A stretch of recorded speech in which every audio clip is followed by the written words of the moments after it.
ನಿಮ್ಮೆಲ್ಲರ ಜೋರು ಚಪ್ಪಾಳಿಯೊಂದಿಗೆ ಮುಖ್ಯಮಂತ್ರಿಗಳನ್ನ ವೇದಿಕೆಗೆ ಆಹ್ವಾನಿಸ್ತಾ ಇದ್ದೇವೆ.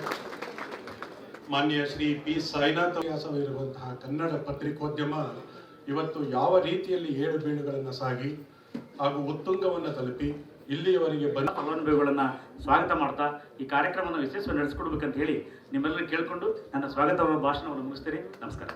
ಇವರಿಗೆ ನಮ್ಮ ಮಾಧ್ಯಮ ಅಕಾಡೆಮಿಯ ಅಧ್ಯಕ್ಷರಾಗಿರ್ತಕ್ಕಂಥ ಆಯಿಷಾ ಖಾನ್ ಮೇಡಮ್ ಮತ್ತು ಪತ್ರಕರ್ತರ ಸಂಘದ ಅಧ್ಯಕ್ಷರಾಗಿರ್ತಕ್ಕಂಥ ಶಿವಾನಂದ್ ಸರ್ ಅವರು ಹೂಗುಚ್ಛವನ್ನು ನೀಡುವ ಮೂಲಕ ಸ್ವಾಗತ ಮಾಡಬೇಕು ಕೇಳ್ಕೊಳ್ತೇನೆ.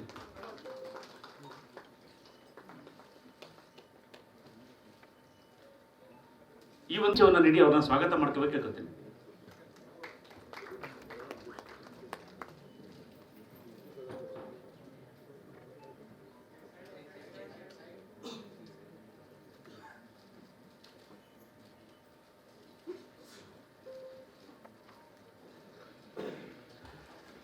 ಹರಡಿದಂತಹ ಈ ಪತ್ರಿಕೆ ಕರ್ನಾಟಕ ಪತ್ರಿಕಾ ಅಕಾಡೆಮಿಯಾಗಿ ಆರಂಭವಾದಂತಹ ಈ ಅಕಾಡೆಮಿ ಕನ್ನಡ ಪತ್ರಿಕೋದ್ಯಮ ದಿನವಾಗಿ ಆಚರಿಸಲ್ಪಡ್ತಾ ಇದೆ. ಸೊ ಇವತ್ತು ಈ ಕಾರ್ಯಕ್ರಮ ಏನು ಜರುಗ್ತಾ ಇದೆ, ಸೊ ಇವರೆಲ್ಲರಿಗೂ ಕೂಡ ವೇದಿಕೆಯಲ್ಲಿ ಆಸೀನರಾಗಿದ್ದಾರೆ. ಸೊ ಪತ್ರಿಕಾ ದಿನಾಚರಣೆ ಇಲ್ಲಿ ಬಂದಿರತಕ್ಕಂಥ ಎಲ್ಲರಿಗೂ ಕೂಡ ದಾಸರ ಪದಗಳು ಇಷ್ಟೇ ಅಲ್ಲ, ಕನಕದಾಸರ ಭಕ್ತಿ ಸಾರವನ್ನ ಕೂಡ ಕನ್ನಡದ ಎಲ್ಲೋ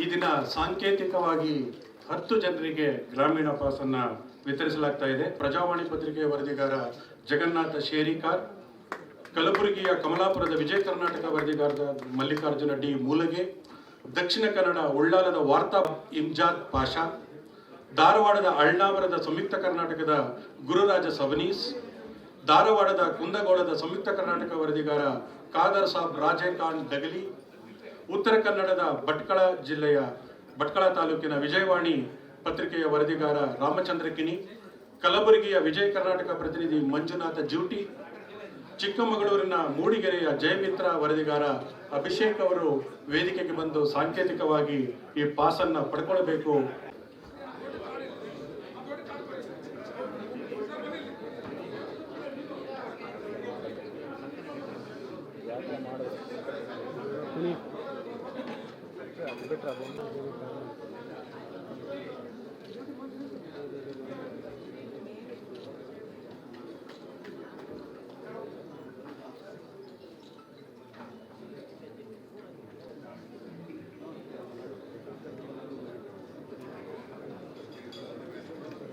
ಎಲ್ಲರಿಗೂ ವಂದನೆಗಳು. ಇವತ್ತು ಹೇಗೆ ಪತ್ರಿಕಾ ದಿನಾಚರಣೆಯೋ ಹಾಗೆ ಇವತ್ತು ವೈದ್ಯರ ದಿನಾಚರಣೆ ಕೂಡ. ಇಬ್ಬರ ಕೆಲಸವೂ ಕೂಡ ಸಮಾಜದ ಸ್ವಾಸ್ಥ್ಯವನ್ನು ಕಾಪಾಡೋದೇ. ಇವತ್ತು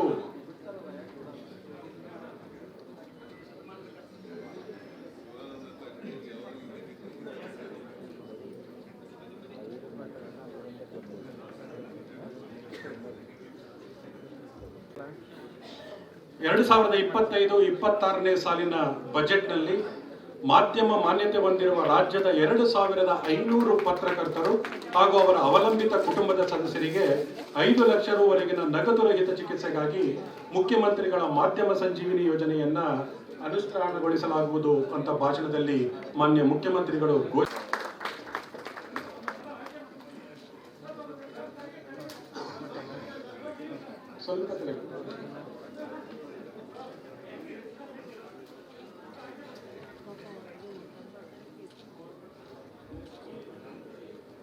ಗಂಟಿಯವರು ವೇದಿಕೆಗೆ ಬಂದು ಮೋಜೋ ಕಿಟ್ ಅನ್ನ ಪಡ್ಕೊಳ್ಬೇಕು.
ಹೆಚ್ಚಿನ ವಿಡಿಯೋಗಳಿಗೆ ಪ್ರತಿಧ್ವನಿ ಯೂಟ್ಯೂಬ್ ಚಾನೆಲ್ ಸಬ್ಸ್ಕ್ರೈಬ್ ಮಾಡಿ, ಬೆಲ್ ಐಕಾನ್ ಕ್ಲಿಕ್ ಮಾಡಿ.